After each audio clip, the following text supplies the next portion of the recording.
Coach, how did you feel about the win today?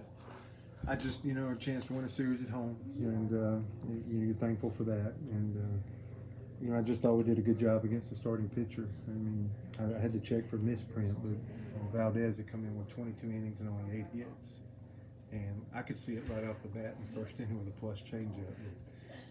First 2 or 3 guys didn't like it, but from the first hitter on, I like the connection of our ball club. Joe Ward's coming back to find Bliss, who's hitting next, and Rankin Woolley, a senior, is kind of trying to decipher and figure out, what pitch is coming and trying to break it down. I saw our brains at work, and then of course Rankin gets a big swing in the second inning, which was huge to get us a 2 spot. And then, I think we had as many hits as he's given up on the season there in the 3rd inning, and just passed it down really well. 5 extra base hits in the inning, and I think 10 for the game, which I think ties maybe a 17 mark and a 2010 mark.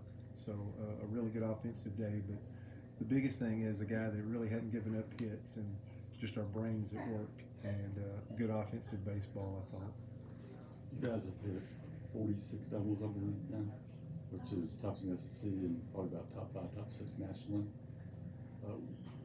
What's sort of leading into that? What's sort of playing at home, we know our park, and I do think we do a good job of running the bases and thinking 2 out of the box is one thing. But I do think it's a good sign of just being able to have a little strength, but also sometimes you gauge doubles as a stronger measurement than home runs. Sometimes I think leading a conference like us, even though it's early, we haven't got the conference play yet. And doubles is a good thing and a good sign for offense. Those guys in the past have really dealt Auburn fits.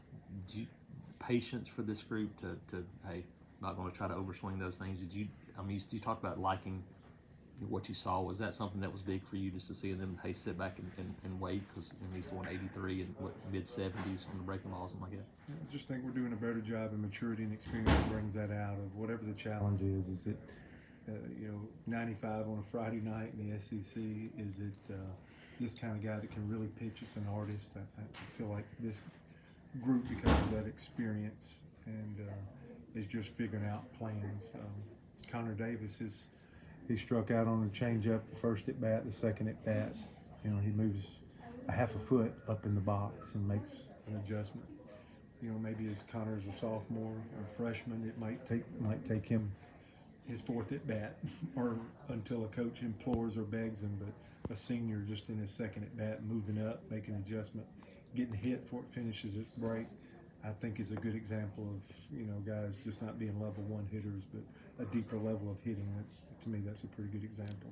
Steven Williams, that had to be good to see him continuing to kind of come on with these at bats, isn't it? Yeah, I'm gonna say that getting to the pull side's great, but when he hits that other gap too, is even more exciting. So I'm just thankful. I think the plans worked so far this weekend, just making sure we get his at bats and get his timing down, and still underneath some pitches, but at the same time he's put 3 real swings on the ball in these first 2 games.